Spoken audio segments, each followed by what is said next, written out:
Hai guys, masalah terbesar umat manusia ialah manusia sudah jatuh dalam dosa. Kabar terbaik bagi umat manusia ialah keselamatan hanya ada di dalam Yesus Kristus.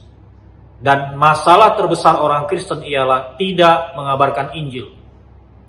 Mungkin di antara orang-orang Kristen yang tidak mengabarkan Injil, mungkin masalahnya ialah tidak tahu bagaimana caranya memberitakan Injil.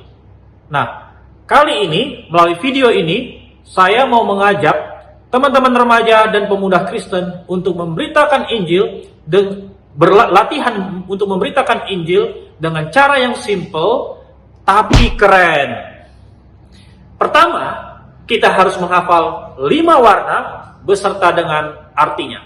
Warna yang pertama, warna kuning. Kedua, hitam. Ketiga, merah. Keempat, putih. Kelima, hijau. Kuning artinya indah, mulia, megah. Logam mulia emas itu warna kuning. Hitam biasanya makanan yang mulai membusuk itu biasanya menghitam. Maka hitam di sini artinya gelap, kotor, dosa. Lalu yang ketiga, warna yang ketiga yaitu warna merah. Darah itu warnanya merah. Maka di sini merah artinya darah. Selain itu juga merah artinya kasih. Dan yang ketiga, putih. Keempat, putih itu bersih, suci, baru. Yang kelima, hijau. Hijau itu artinya pertumbuhan, bertumbuh. Karena tumbuh-tumbuhan biasanya warna hijau. Maka di sini hijau artinya bertumbuh atau segar. Selain menghafal 5 warna beserta dengan artinya, kita juga akan menghafal beberapa ayat Alkitab. Tujuan menghafal ayat Alkitab ini supaya kita tahu bahwa Injil yang kita beritakan, Injil yang kita beritakan itu punya dasar Alkitabnya. Tutorial memberitakan Injil dengan cara yang simple tapi keren dan dengan cara yang singkat, tidak sampai 10 menit. Kuning artinya indah, mulia, megah. Allah yang suci, Allah yang megah, Allah yang mulia adalah Allah yang juga mau tinggal dan berelasi dengan manusia. Sebelum manusia jatuh dalam dosa, manusia tinggal bersama dengan Allah di dalam keharmonisan, di dalam keindahan. Namun masalah muncul. Apa masalahnya? Hitam. Hitam digambarkan, diartikan sebagai dosa, gelap, dan busuk. Setelah manusia jatuh dalam dosa, Alkitab mengatakan semua manusia sudah berdosa. Sebagaimana tercatat di dalam Roma 3 ayat 23a. Semua manusia sudah jatuh dalam dosa. Semua manusia berdosa. Dan manusia berdosa juga sejak dalam kandungan, sebagaimana yang tercatat dalam Mazmur 51. Semua manusia berdosa, termasuk saya, kamu, semua manusia, semua umat manusia berdosa. Dan manusia yang berdosa, satu-satunya upah yang diberikan kepadanya ialah maut.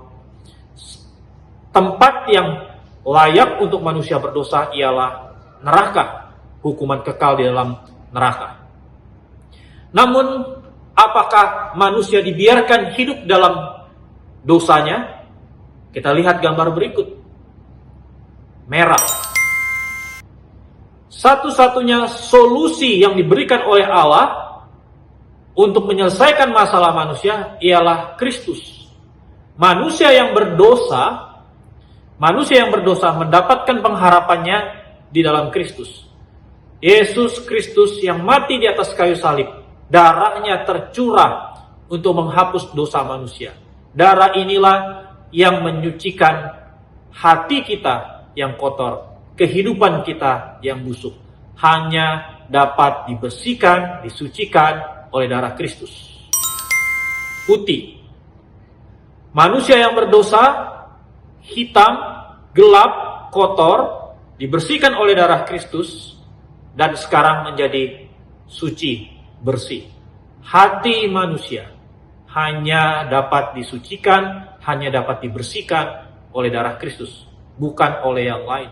Sebagaimana Alkitab mengatakan bahwa manusia kita ditebus bukan dengan emas dan perak, tetapi kita ditebus dengan darah yang mahal, yaitu darah Kristus. Dan setelah manusia ditebus oleh Kristus, Allah mengharapkan apa kepada manusia? Gambar berikut dan warna berikut ialah hijau. Allah ingin manusia yang sudah ditebus mengalami pertumbuhan. Allah minta manusia yang sudah disucikan oleh darah Kristus mengalami pertumbuhan. Bertumbuh dalam iman, bertumbuh dalam kasih, dan bertumbuh di dalam pelayanan. Dan pertumbuhan ini hanya terjadi bila orang tersebut sudah ditebus oleh Kristus. Demikian tutorial singkat memberitakan Injil pada hari ini. Dan apa yang harus kalian lakukan setelah ini? Pertama, latihan bagaimana cara memberitakan Injil dengan cara ini. Yang kedua, doakan orang-orang yang kalian mau injili. Demikian, Tuhan Yesus memberkati. Shalom.